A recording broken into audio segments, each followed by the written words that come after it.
Good afternoon বন্ধুরা, আজকে ব্লগটা এখান থেকেই তোমাদের সাথে শেয়ার করছি। আজকে হচ্ছে সানডে, হ্যাপি সানডে। তো welcome back to Sharmila family blog. তো তোমরা সবাই কেমন আছো? আবার একটা ব্লগ ছোট্ট নতুন নিয়ে চলে এসেছি সানডে। তো এই যে আদিত্য এখন ফ্রেশ হয়েছে, তো বলছে মা জ্যাম আমি শুধু জাম খাবো। শুধু বিস্কুটে জাম। লাগিয়ে না না না না শুধু জাম, নো বিস্কুট। পেটে জ্যাম খেলে হবে না, তাহলে চল। তো ওষুধ খেয়েছে। তাহলে খাবি না?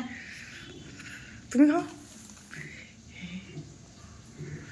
তো এখন ওই দুটো বিস্কুট আর একটু জ্যাম খাক, তারপরে তো রান্না হচ্ছে। আর কী কী রান্না হয়েছে চলো তোমাদের দেখাই। জ্যাম বিস্কুট কার কার পছন্দ অবশ্যই কমেন্ট করে জানাবে। খুললেই জ্যাম, ম্যাঙ্গো জ্যাম, টক টক মিষ্টি মিষ্টি।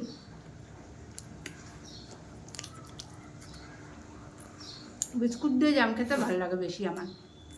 তো চলো বেশি দেরি না করে শেয়ার করে দিই কী কী রান্না করেছি। দেখো, হ্যাপি মাদার্স ডে বন্ধুরা। দেখতেই পেলে চিকেন বিরিয়ানি, আন্ডা বিরিয়ানি, চিকেন কষা, ডাটা দিয়ে, আলু দিয়ে, কাতলা মাছ দিয়ে, চিংড়ি মাছ দিয়ে পাতলা ঝোল। আর এখানে আছে হচ্ছে তোমার কি বলে ভুলে যাচ্ছি কেন, ফলই মাছ, ডাটা দিয়ে, কাঁচকলা দিয়ে ফলই মাছ। আর এখানে চাটনি আছে। আর একটা স্পেশাল জিনিস হচ্ছে, চলো দেখাই। গেস করো বন্ধুরা এটা কি? ব্ল্যাক হিরে, ব্ল্যাক ডায়মন্ড। কে কে হাতে পায়ে পরবা অবশ্যই কমেন্ট করে জানাও। তো হ্যাঁ, ওটাই তোমাদেরকে জানালাম যে বিচে কলা বাবা ফুটবে, শোট শোট শোট। দেখতে পাচ্ছ, এটা দেখে নাও। এর ভেতরে দিয়েছি বিচে কলা পেস্ট, আর হচ্ছে চিংড়ি মাছের পেস্ট, কাঁচা লঙ্কা, পাঁচফোড়ন দিয়ে এখন এটাকে একদম শুকনো শুকনো করে ফ্রাই হবে। তো এরকম খেতে কার কার ভাল লাগে বা কেউ খেয়েছো কি না আগে কমেন্টে জানাবে। যদি না খেয়ে থাকো তো বানিয়ে খেয়ে দেখো, এই সুন্দর জ্যাম বিস্কুট, খুব সুন্দর লাগলো। এরপরে তোমাদের দেখাচ্ছি একটা রান্নাঘরে যখন এত সুন্দর সুন্দর রান্না হয়, তোমরা তো সেই সুন্দর জিনিসটা দেখো, পেছনের যে খাটনি আর পেছনের যে মানে এলিয়ে ঝেলিয়ে যাওয়ার জিনিসটা, রান্নাঘরটা পুরো একদম যা তা নাই হয়ে যাওয়া, সেটা আজকে তোমাদেরকে দেখাবো।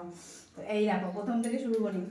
এখান থেকে শুরু হয়েছে, দেখতে পাচ্ছ বেসিংয়ে দেখো বাসন, এই যে কলার বিচি। এই এখন এই রান্নাঘর পরিষ্কার করতে আমার না হলে 1 ঘন্টা, পাক্কা 1 ঘন্টা লাগবে বন্ধুরা। কিছু করার নেই, তার সাথে সাথে এটা রানবো আর ভাত বসাবো। তো আজকের ব্লগটা কেমন লাগলো? হ্যাপি মাদার্স ডে সবাইকে। মাদার্স ডেতে মাকে মানুষ বিশ্রাম দেয়, ভালো মন্দ রেঁধে খাওয়ায়, কিন্তু আমাদের মতো মধ্যবিত্ত ঘরে সেইটা কি বলে, সেটা হবে না, কোনো দিনই হবে না। সেই কপালে সুখ নিয়ে আসিনি। তো এখন রান্না করেছি নিজেই ভালো মন্দ রেঁধেছি, নিজেই খাবো, ছেলে মেয়েকে খাওয়াবো, স্বামীকে খাওয়াবো, মনা থাকলে খেত। আর এখন এই যে রান্নাঘর পরিষ্কার করব, ব্যাস। চলো আবার তোমাদের সাথে কালকে আসছি, আর নাই পরে আবার যদি একটা ব্লগ শেয়ার করি খাওয়ার সময়, তখন করবো। ঠিক আছে, টাটা এখন।